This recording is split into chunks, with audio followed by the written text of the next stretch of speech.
This is the Pokrovsk region of eastern Ukraine, ground zero for Russia's mechanized armor assault over 4 years of grinding warfare.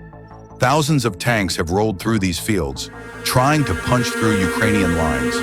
And now something bizarre is rolling across these battlefields. Russian tanks wrapped in scrap metal, covered in wire mesh, draped with roofing panels, looking less like modern war machines and more like rolling junkyards. These improvised monsters are getting destroyed by drones that cost less than a decent laptop. Tactical adaptation welded onto a T-72 chassis. The Russians started building these in 2024 after Ukrainian FPV drones started decimating their armor. Steel rods, corrugated metal sheets, chain link fencing, building materials that belong on a construction site, not a battlefield. Russian tank crews are fabricating these shells in field workshops, creating what military analysts are calling cope cages on steroids.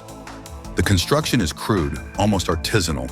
Each one is different because they're being built by different units with whatever materials they can scavenge. It's spreading across Russian lines from Pokrovsk to Avdiivka. Some variants include electronic warfare systems to jam drone signals. Others mount mine-clearing equipment at the front. The most sophisticated versions combine all of it: jammers, mine plows, and layered metal armor. Ukrainian drone operators adapted their tactics. Watch how they're equipping these commercial FPV drones: grenades, incendiary devices, explosives adapted from readily available munitions. The entire drone setup costs around $500, sometimes less. These aren't high-tech Pentagon wonder weapons. These are off-the-shelf racing drones with explosives zip-tied to the frame. The kind of quadcopter a hobbyist flies through obstacle courses, now repurposed as a precision-guided munition. The tactical equation: a $500 drone versus a $5 million tank. Even if that tank is covered in every piece of scrap metal a Russian maintenance depot can weld together. Ukrainian operators learned quickly. The turtle shells stop small drones, so they change their approach. Multiple drones, coordinated strikes, target the vulnerabilities: tracks, engine compartments, ammunition storage. You're watching asymmetric warfare redefining modern conflict. That steel shell stops the first drone, maybe the second. Ukrainian sources report expending 5 or 6 drones per turtle tank to achieve a kill. But even at 6 drones per tank, the math favors Ukraine. $3,000 in drones to eliminate a $5 million asset. And that's not counting the months of training for that Russian tank crew or the logistics chain required to get that vehicle to the front. The turtle shells do work. Russian crews report surviving strikes that would have destroyed unmodified tanks. Ukrainian Telegram channels admit these improvised tanks work like hell and force them to expend significant drone resources. But the Russians solved one problem and created another. All that welded metal, it offers zero protection against artillery. Ukrainian forces adapted their doctrine: disable with drones, destroy with 155mm shells.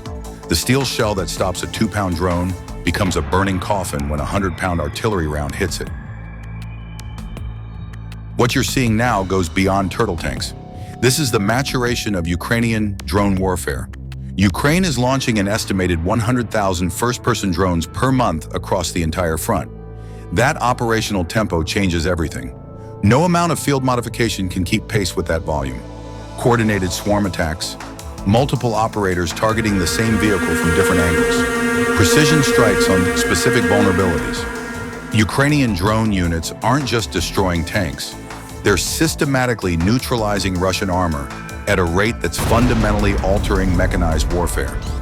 T-62S, T-72S, T-80s, modified or unmodified, the pattern repeats across the front lines from Pokrovsk to Avdiivka. Ukrainian doctrine now integrates drone reconnaissance, drone strikes, and artillery fire into a single kill chain. Drones identify targets. Drones conduct initial attacks. Artillery delivers the killing blow. The economics are undeniable. Every Russian tank represents significant investment.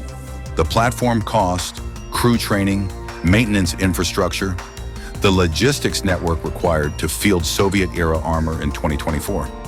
Ukrainian drone operators are destroying that investment with weapon systems that cost less than a used motorcycle. Russian mechanized assaults meet Ukrainian drone swarms. The armor burns, the crews bail out, the wreckage marks the advance. The Russians are adapting, welding metal shells onto tanks, deploying electronic warfare jammer systems, changing assault tactics. But Ukrainian forces are adapting faster. For every Russian countermeasure, there's a Ukrainian countermeasure. Ukrainian forces aren't just countering Russian tanks. They're rewriting the fundamental rules of armored warfare. The era when a tank could dominate open terrain through armor and firepower alone is ending in the fields of eastern Ukraine. The turtle tanks achieve their objective often enough to justify continued production. They lead assaults, they clear minefields, they absorb punishment and occasionally deliver infantry to contested positions. They're proof that Russian forces are innovating under pressure. But innovation has limits when you're facing 100,000 drones per month.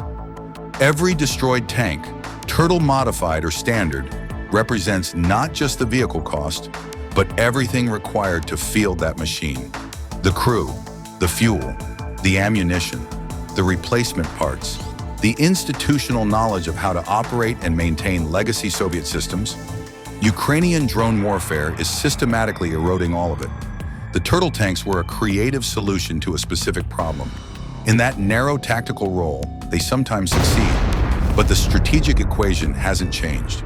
Multi-million-dollar platforms are being destroyed by weapons that cost a fraction of their value. The economics don't lie. In the Pokrovsk region, that calculation is being settled every day. $500 drones versus Russia's improvised armor. The future of armored warfare being written in real time.